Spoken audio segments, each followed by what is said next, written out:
So this morning I gave a presentation with Dana Anderson on successful pitching practices. And Dana asked me to do it with her. I don't know if you've ever seen Dana Anderson present. She's probably the best presenter I've ever seen. And she's talking about our pitch. So when it came to my time to talk, there wasn't really anything left for me to say. So now people are tweeting basically that my presentation sucked. And I didn't give up any secrets to CPB's success when it comes to some pitches. So I'm going to make up for it by showing you our very secret process for coming up with some of the ideas that you might have seen here or that you might know. Get the clicker here. So, tweet this.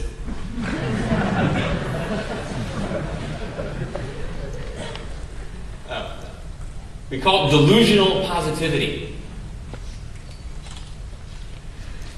Definition: believing anything is possible despite everybody else saying, there is no fucking way you can do this.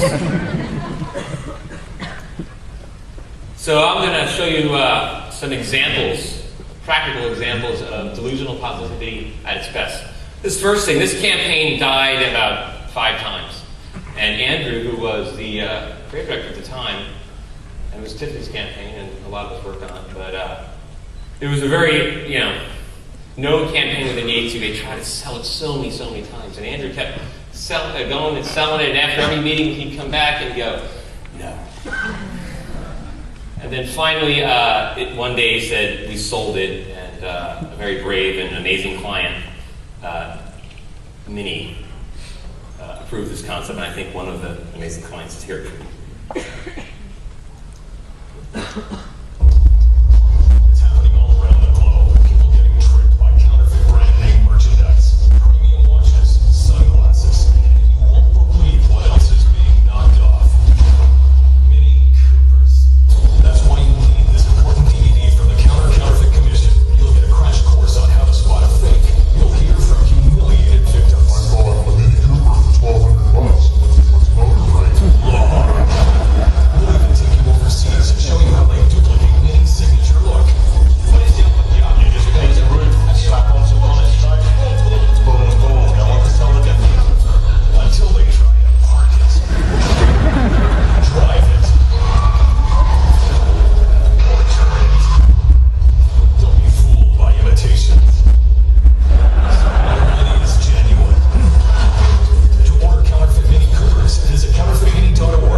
So the next thing that, Burger King had this idea, and we worked with them and some of their partners, and was to sell video games at a fast food company. And it takes about 9 months to make a game like an Xbox game of this caliber.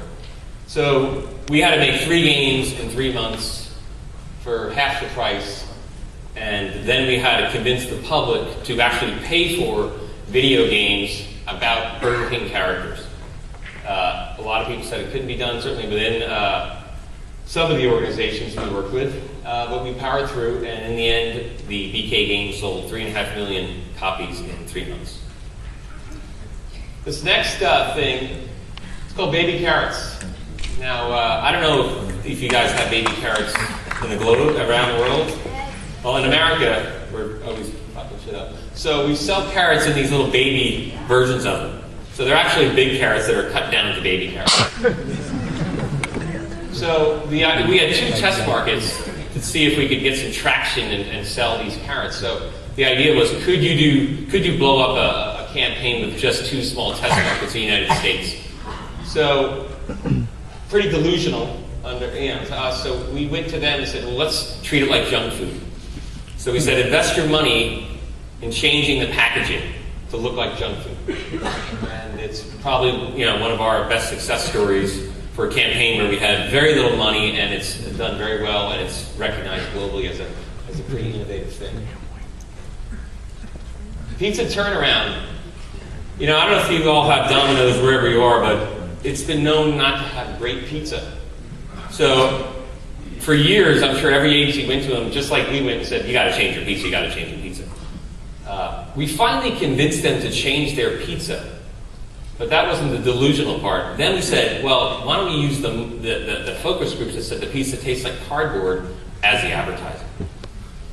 And we were pretty delusional, but after about 3 or 4 tries, we said, okay, let's go for it, and it ended up changing their entire business. So a delusional story that led to a great result. And the last one I'm going to share with you is Whopper Sacrifice, which when we went to Facebook and said, hey, we want to take your IP and friending, and we actually want to reverse it and tell people not to friend. Well, they laughed at us at first a couple times, but in the end, we acquiesced, and we have Whopper Sacrifice. Burger King knew that America loved the Whopper, but wanted to prove it. So it turned to Facebook and put love to the test. Everybody loves adding friends, but is that simply because it's fun to see your friend list pile up? Well, what if there was a way to dump friends and get rewarded for it? And what if this turned into a race to dump them before they dumped you? Meet Whopper Sacrifice. Delete 10 friends and receive a free Whopper. A true moral dilemma, a telling choice. What do you love more, your friends or the Whopper? A difficult question to answer, or was it? Almost instantly, people were sacrificing their friends for Whoppers like crazy, to the tune of 200,000 friends sacrificed in just over a week. And people's burning desire to dump friends for the Whopper challenged the very concept of Facebook. Instead of embracing this new marketing opportunity and the 35 million free media impressions it received, Facebook began limiting its functionality, ultimately forcing Burger King to take it down. Whopper's sacrifice had been sacrificed. But despite the application's short-lived activation, Burger King proved what it knew to be true: that Americans love the Whopper more than they like their friends.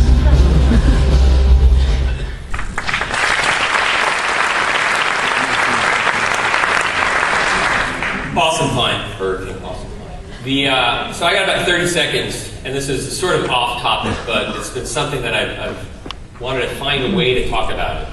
And it has to do with positivity and what the internet has done to, I think, our business.